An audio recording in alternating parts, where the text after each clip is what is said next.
अस्सलाम वालेकुम। Hi dear students, उम्मीद करता हूँ कि आप सब लोग खैरियत से होंगे। मैं हूँ आप लोगों की फिजिक्स का teacher Mohammad Zakaria. Today our lecture is about momentum and Newton second law of motion. आज का जो हमारा टॉपिक है वो है momentum and Newton second law of motion. 9th class का फिजिक्स है। प्रीवियस लेक्चर में हमने डिस्कस किया था tension in a string and motion of body is connected with a string. आज हम डिस्कस करेंगे momentum and Newton second law of motion. आज हम क्या करेंगे, Newton second law of motion और मोमेंटम के बीच जो रिलेशनशिप है उसे हम क्या करेंगे, डिस्कस करेंगे कि what is the relationship between momentum and Newton second law of motion. कि Newton second law of motion और मोमेंटम के बीच ताल्लुक क्या है, रिलेशनशिप क्या है। अच्छा, आज हम क्या करेंगे, Newton second law of motion को हम दो तरह के ऑब्जेक्ट्स के लिए क्या करेंगे, डिफाइन करेंगे। या हम यूं कहेंगे कि Newton second law of motion का हम दो डिफिनेशन करेंगे। पहला डिफिनेशन हम उन ऑब्जेक्ट्स के लिए करेंगे जिनका मेस कांस्टेंट हो, ड्यूरिंग मोशन उनके मेस में कोई चेंजेस नहीं आ रहे हो। दूसरा डिफिनेशन हम उन ऑब्जेक्ट्स के लिए करेंगे जिनका मेस क्या हो, वेरिएबल हो, यानी उनका मेस चेंज हो रहा हो ड्यूरिंग मोशन, मोशन की वक्त। अच्छा, यहां क्या है, Newton second law of motion है object which has constant mass. वो ऑब्जेक्ट्स जिनका मेस कांस्टेंट हो, उनकी मेस में कोई चेंजेस नहीं आ रहे हो। इसके लिए हमने क्या किया था, न्यूटन सेकंड लॉ को डिस्कस किया था प्रीवियस लेक्चर में। और हमने न्यूटन सेकंड लॉ को यू डिफाइन किया था कि when we apply a force on a body of mass m which has constant mass, this applied force will produce acceleration inside the body, and the value of the produced acceleration is directly proportional to force and inversely proportional to mass of the object. हमने Newton second law को उन objects के लिए जिनके mess constant हो you define किया था कि जब हम क्या करते हैं, किसी बॉडी पर, किसी ऑब्जेक्ट पर हम फोर्स अप्लाई करते हैं, ये जो हमने फोर्स अप्लाई किया है ये क्या करता है, उस ऑब्जेक्ट का जो एक्सीलरेशन है, एक्सीलरेशन को क्या करता है, चेंज करता है, या उस ऑब्जेक्ट में एक्सीलरेशन प्रोड्यूस करता है। जब हम क्या करते हैं, किसी बॉडी पर जिसकी मेस कांस्टेंट हो हम उस पर फोर्स अप्लाई करते हैं। ये जो हमने फोर्स अप्लाई किया है, ये अप्लाई फोर्स क्या करता है, उस ऑब्जेक्ट में जो है एक्सीलरेशन प्रोड्यूस करता है, यानी इस ऑब्जेक्ट की वेलोसिटी चेंज होती है। अच्छा, एक्सीलरेशन की जो वैल्यू है वो डायरेक्टली प्रोपोर्शनल है अप्लाइड फोर्स की। जितना आप फोर्स ज्यादा अप्लाई करोगे उतना ही एक्सीलरेशन की वैल्यू ज्यादा आएगी। अगर आप फोर्स कम अप्लाई कर रहे हो तो आपकी जो एक्सीलरेशन है उसकी वैल्यू कम आएगी। अगर बॉडी का मेस यानी इनवर्सली प्रोपोर्शनल है, ये प्रोड्यूस्ड एक्सीलरेशन किसका, मेस का। अगर बॉडी का मेस ज्यादा है तो बॉडी में एक्सीलरेशन कम प्रोड्यूस होगा, अगर मेस कम है एक्सीलरेशन ज्यादा प्रोड्यूस होगा। और मैथमेटिकली हमने यूं लिखा था कि A इज इक्वल टू है के एफ अपॉन एम। के को हमने नाम दिया था न्यूटन कांस्टेंट का। यहां हम क्या करेंगे, के की वैल्यू को हम 1 पुट करेंगे कि के की जो वैल्यू है वो 1 है। अच्छा, एक्सीलरेशन आप लोगों का इज इक्वल टू आएगा F upon M, force divide by mass. अच्छा, अब यहां से हम क्या करेंगे, फोर्स की वैल्यू फाइंड आउट करेंगे। फोर्स जो है, फोर्स के लिए हम इक्वेशन ड्राइव करेंगे। फोर्स इज इक्वल टू है M A, mass multiply with acceleration. और फोर्स को हम यू डिफाइन करेंगे अकॉर्डिंग टू न्यूटन लॉ के the product of mass and acceleration is called force. कि जब आप क्या करते हो, किसी ऑब्जेक्ट पर फोर्स अप्लाई करते हो, किसी ऑब्जेक्ट पर जिसका मेस m है आप उस पर फोर्स अप्लाई करते हो, ये फोर्स क्या करता है, उस ऑब्जेक्ट में एक्सीलरेशन प्रोड्यूस करता है। अच्छा, आज हम क्या करेंगे, आज हम फोर्स के लिए जो है इक्वेशन ड्राइव करेंगे न्यूटन सेकंड लॉ के मुताबिक, लेकिन उन ऑब्जेक्ट्स के लिए which has mass is variable, the object which has variable mess. आज हम क्या करेंगे, उनके लिए जो है हम Newton second law of motion को डिस्कस करेंगे। अच्छा, सबसे पहले हम ये डिस्कस करेंगे कि मेस वेरिएबल कैसे होता है। सपोज इन केस ऑफ डिराकिट मोशन,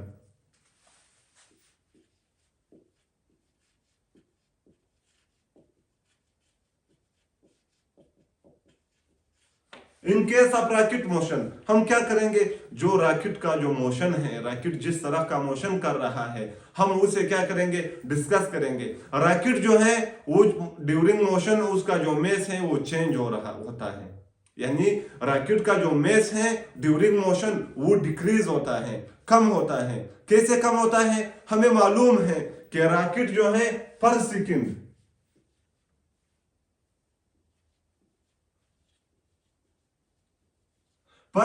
रॉकेट में जो है 10,000 केजी फ्यूल जलते हैं। रॉकेट में पर सेकंड, रॉकेट में एक सेकंड में जो है 10,000 केजी फ्यूल जो है वो जलते हैं। अच्छा, हर सेकंड में क्या हो रहा है, 10,000 केजी फ्यूल जलते हैं और हर सेकंड में रॉकेट की जो मेस है वो चेंज होता है। कैसे चेंज होता है, यानी हर सेकंड में रॉकेट की मेस से जो है 10,000 केजी क्या हो रहा है, माइनस हो रहा है, सब्सट्रैक्ट हो रहा है। या रॉकेट का जो मेस है हर सेकंड के बाद उसकी मेस जो है कम हो रहा है। कितना कम हो रहा है, 10,000 केजी की कमी आ रही है इसकी मेस में। अच्छा, अब यहां क्या है, यहां रॉकेट का जो मेस है वो वेरिएबल है, रॉकेट का जो मेस है वो चेंज हो रहा है, रॉकेट की मेस में कमी आ रही है। पहले सपोज रॉकेट का मेस था 4,000 5,000 केजी या 5 लाख केजी की हम बात करेंगे, क्योंकि वो एक सेकंड में उसकी मेस में जो है 10,000 केजी की कमी आती है। पहले उसका मेस था 10 लाख केजी। अच्छा, एक सेकंड के बाद उसकी मेस में से जो है 10,000 केजी जो है वो माइनस हुआ है, उसका जो मेस है वो अब जो है 10,000 केजी वो कम हुआ है। यानी रॉकेट की केस में हम क्या करेंगे, रॉकेट की केस में हम न्यूटन सेकंड लॉ का नए वाला इक्वेशन हम यूज कर सकते हैं, और ना ही हम न्यूटन सेकंड लॉ को यू डिफाइन कर सकते हैं कि when we apply a force on a body, this applied force will produce acceleration inside the body and the value of the produced acceleration is directly proportional to the applied force and inversely proportional to mass of the object. ये वाला definition भी हम नहीं कर सकते in case of the rocket motion, और ना ही हम फोर्स का ये वाला इक्वेशन क्या कर सकते हैं, यूज कर सकते हैं। अगर बॉडी की मास चेंज हो रही है तब हमने न्यूटन सेकंड लॉ को दूसरे तरीके से क्या करना होगा, डिफाइन करना होगा, और वो डिफिनेशन ये है, when we apply a force on a body, जब हम क्या करते हैं, किसी ऑब्जेक्ट पर, किसी बॉडी पर फोर्स अप्लाई करते हैं, या जब हम किसी रॉकेट पर फोर्स अप्लाई करते हैं विच हैज वेरिएबल मेस, और उस बॉडी का जो है मेस वेरिएबल है। एक बॉडी है, एक रॉकेट है, रॉकेट का मेस वेरिएबल है, हमने रॉकेट पर क्या किया है, फोर्स अप्लाई किया है। This applied force will change the momentum of the body. ये जो हमने फोर्स अप्लाई किया है ये क्या करता है, रॉकेट का जो मोमेंटम है उसे चेंज करता है। यानी हम यहाँ सिर्फ रॉकेट नहीं, बहुत से ऐसे ऑब्जेक्ट है जिनकी मेस चेंज हो रही है, लेकिन हम यहाँ रॉकेट का जो है एग्जांपल लेंगे कि जब हम किसी रॉकेट पर या किसी ऑब्जेक्ट पर जिसका मेस क्या हो, वेरिएबल हो, हम फोर्स अप्लाई करते हैं, ये अप्लाई फोर्स जो है उस चीज का मोमेंटम जो है चेंज करता है। मोमेंटम को हमने प्रीवियस लेक्चर में डिफाइन किया था पहले कि the quantity of motion in a body is called momentum, कि जितनी बॉडी में जो है क्वांटिटी ऑफ द मोशन होगी उसे हम क्या करेंगे, उसे हम नाम देंगे मोमेंटम का। और मोमेंटम को हमने यूं डिफाइन किया था कि P इज इक्वल टू है mv। मोमेंटम का हमने इक्वेशन यू बनाया था, P जो है वो मोमेंटम को शो कर रही है, और मोमेंटम इज इक्वल टू है मास multiply with velocity. Momentum vector quantity है, और मोमेंटम का डायरेक्शन कौन सा वाला होगा, जो बॉडी जो वेलोसिटी का डायरेक्शन होगा वही डायरेक्शन मोमेंटम का भी होगा। अच्छा, इसके साथ हमारा कोई काम नहीं है, क्योंकि मोमेंटम को हमने प्रीवियस लेक्चर में डिस्कस किया है, और उसे तफसील से हमने क्या किया है, डिस्कस किया है। आज हम क्या करेंगे, आज हम न्यूटन सेकंड लॉ और मोमेंटम के बीच जो है हम रिलेशनशिप को मालूम करेंगे, उनके बीच जो ताल्लुक है, जो रिलेशनशिप है, हम क्या करेंगे, हम मालूम करेंगे। हमने स्टेटमेंट ये दिया कि when we apply a force on a body which has variable mass, कि एक बॉडी है, बॉडी का मास वेरिएबल है, चेंज होता है, हमने उस बॉडी पर क्या किया है, फोर्स अप्लाई किया है। This applied force will change the momentum of the body. ये जो हमने फोर्स अप्लाई किया है ये क्या करेगा, बॉडी का मोमेंटम चेंज करेगा।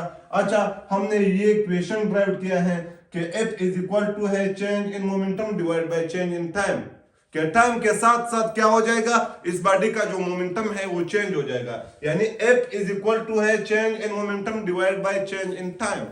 के टाइम के गुजरने के साथ साथ इस बॉडी का जो है मोमेंटम चेंज होगा। अच्छा, ये तो हमने थ्योरेटिकली डिस्कस किया है। अब हम क्या करेंगे, मैथमेटिकली हम इसका प्रूफ देंगे कि क्या ये जो हमने स्टेटमेंट दिया है ये दुरुस्त है या नहीं है। यानी थ्योरेटिकली हमने ये बात की है कि अगर किसी बॉडी की मेस वेरिएबल हो, हम उस बॉडी पर फोर्स अप्लाई करते हैं, इस बॉडी का जो है मोमेंटम चेंज होगा। क्या मैथमेटिकली भी ऐसा ही आ सकता है या नहीं, क्या मैथमेटिकली हम इसका प्रूफ देंगे या नहीं। अच्छा, अब हम क्या करेंगे, इसका प्रूफ हम कहां से देंगे, इसका जो प्रूफ है वो हम न्यूटन सेकंड लॉ के जो पहला डिफिनेशन हमने किया है कि F इज इक्वल टू है ma, यहां से हम क्या करेंगे, यहां इस इक्वेशन को यूज करके हम ये प्रूव करेंगे कि जी ये इक्वेशन बिल्कुल सही है। क्या करेंगे, हम इस इक्वेशन पर काम करेंगे और इस इक्वेशन को यूज करके हम ये वाला जो इक्वेशन है इसे प्रूव करेंगे कि जी ये इक्वेशन हमने बिल्कुल क्या किया है, सही लिखा है। अच्छा, अब हम क्या करेंगे, इस इक्वेशन को हम यहां से स्टार्ट करेंगे। इस इक्वेशन को हम यहां से स्टार्ट करेंगे कि F इज इक्वल टू है ma, यानी मेस मल्टीप्लाई विद एक्सीलरेशन। हमें मालूम है एक्सीलरेशन को हमने पहले डिस्कस किया है कि the rate of change of velocity is known as acceleration, कि वेलोसिटी में जितने चेंजेस आते हैं उनको हम नाम देंगे एक्सीलरेशन का। अच्छा, एक्सीलरेशन के लिए हमने इक्वेशन भी ड्राइव किया था कि एक्सीलरेशन इज इक्वल टू है vf minus vi divide by t। हमने क्या किया था, हमने एक्सीलरेशन के लिए जो है इक्वेशन ड्राइव किया था कि vf minus vi divide by t, vf minus vi divide by t। अब हम क्या करेंगे, अब हम एक्सीलरेशन की जगह एक्सीलरेशन का ये वाला जो इक्वेशन है ये लिखेंगे। एक्सीलरेशन की जगह हम एक्सीलरेशन की वो वाली वैल्यू पुट करेंगे। फोर्स इज इक्वल टू आएगा, फोर्स इज इक्वल टू आएगा m vf minus vi divide by t। अच्छा, अब हम क्या करेंगे, अब हम ये जो मेस है, मेस को इस टर्म के साथ भी मल्टीप्लाई करेंगे और इस टर्म के साथ भी हम क्या करेंगे, मेस को हम vf के साथ भी मल्टीप्लाई करेंगे और इसी तरह मेस को हम मल्टीप्लाई करेंगे vi के साथ। अच्छा, मल्टीप्लाई करने के बाद हमें रिजल्ट मिलेगा कि f इज इक्वल टू आएगा, f इज इक्वल टू आएगा m vf minus m vi divide by t। अच्छा, हमें मालूम है कि ये जो मोमेंटम है वो इज इक्वल टू है mv, momentum is equal to है mv।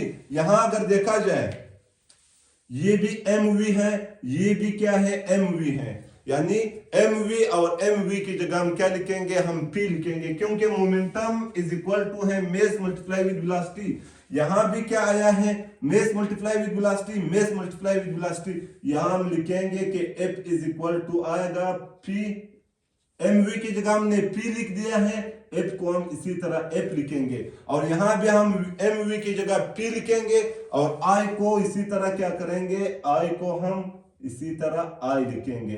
अच्छा, ये डिवाइड बाय t।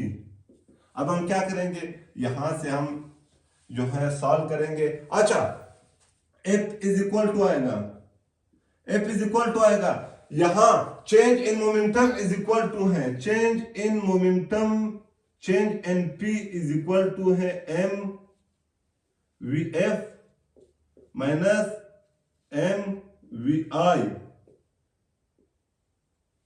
हमें मालूम है जब भी आप क्या करते हो, किसी चीज में चेंज को मालूम करते हो, आपने फाइनल से क्या करना होगा, मेस में आप क्या कर रहे हो, चेंज आप मालूम कर रहे हो, आपने फाइनल में से सब्सट्रैक्ट करना होगा इनिशियल मेस को। इसी तरह आप मोमेंटम में चेंज मालूम कर रहे हो, तब आपने क्या करना होगा, फाइनल मोमेंटम से आपने इनिशियल मोमेंटम को जो है सब्सट्रैक्ट करना होगा। अच्छा, यहां हम क्या कर रहे हैं, यहां भी final momentum minus initial momentum, final momentum minus initial momentum, change in p जो है वो इज इक्वल टू है pf माइनस p आई। अच्छा, अब हम क्या करेंगे, p f minus p i की जगह हम लिखेंगे चेंज इन पी।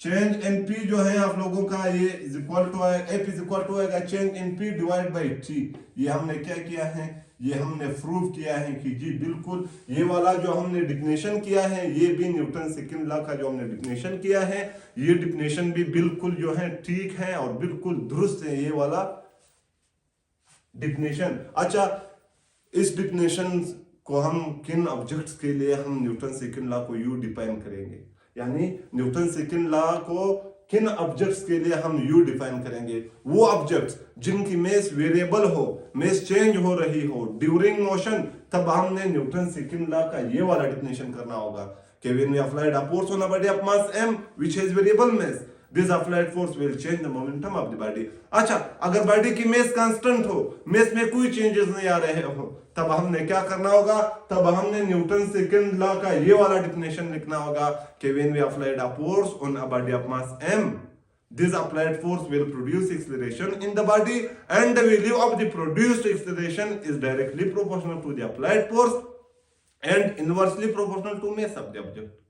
अच्छा, हमने क्या किया है, न्यूटन सेकंड लॉ का दूसरा इक्वेशन ड्राइव किया है, और पहला इक्वेशन ये था कि F इज इक्वल टू है ma, और दूसरा इक्वेशन ये है कि F इज इक्वल टू है change in P divide by T।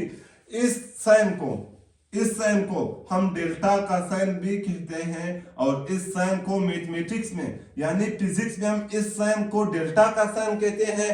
और ये साइन जिस चीज के साथ भी आए हैं, जिस क्वांटिटी के साथ भी ये साइन आए, इट शो डेट कि इस क्वांटिटी में चेंजेस आ रहे हैं। लेकिन मैथमेटिक्स में इस साइन को हम साइन ऑफ द डेरिवेटिव कहते हैं, यानी sign of derivative.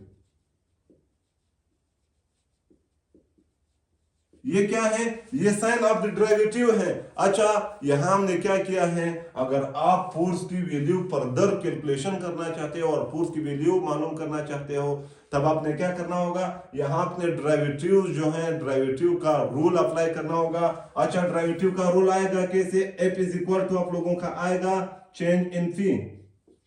Change in P यानी चेंज इन मोमेंटम आया है। टाइम को हम क्या करेंगे, टाइम की वैल्यू हम 1 सेकंड फुट करेंगे, यानी टाइम की वैल्यू हम क्या करेंगे, 1 सेकंड फुट करेंगे। क्या हम 1 सेकंड के लिए जितने मोमेंटम में चेंजेस आए हैं उसे मालूम करते हैं, तब हमने यहां से क्या करना होगा, टाइम को हमने निग्लेक्ट करना होगा। टाइम को हम यहां से क्या करेंगे, यानी जब आप चेंज इन पी को 1 पर डिवाइड करोगे, आपको वही चेंज इन पी जो है मिलेगा आंसर। हम क्या कर रहे हैं, 1 सेकंड की बात कर रहे हैं कि 1 सेकंड में इस चीज का मोमेंटम कितना चेंज हो जाएगा। यहां इज इक्वल टू आएगा F इज इक्वल टू आएगा change in P, F is equal to आएगा मोमेंटम को हम यहां P को हम यू लिखेंगे कि mv। अच्छा, यहां हम क्या करेंगे, product rule of the derivative को हम अप्लाई करेंगे, यानी मैथमेटिक्स फर्स्ट ईयर का मैथमेटिक्स से डेरिवेटिव, वहां हम क्या करते हैं, प्रोडक्ट, अगर दो चीजों के बीच प्रोडक्ट हो और उन पर आप डेरिवेटिव लेना चाहते हो, तब आपने क्या करना होगा, प्रोडक्ट रूल आप लोगों ने अप्लाई करना होगा। हम फिजिक्स पढ़ रहे हैं, मैथमेटिक्स के साथ हमारा कोई काम नहीं है। हम डायरेक्टली क्या करेंगे, इसका आंसर लिखेंगे। इसका आंसर यू आएगा कि F इज इक्वल टू आएगा, F इज इक्वल टू आएगा M change in V, M change in V plus V change in M। ये हो जाएगा आप लोगों का equation for those objects which has variable mass, यानी वो ऑब्जेक्ट जिनका मास वेरिएबल हो उनके लिए आप ये वाला इक्वेशन यूज करोगे फोर्स मालूम करने के लिए, और उन वो ऑब्जेक्ट जिनका मास कांस्टेंट हो तो फोर्स मालूम करने के लिए आप ये जो है डिफिनेशन आप यूज करोगे। यहाँ पर वो हमारे आज का लेक्चर का द एंड। हमारे साथ रहिए, हमें अपने दुआ में याद रखिए। कल तक के लिए खुदा हाफिज।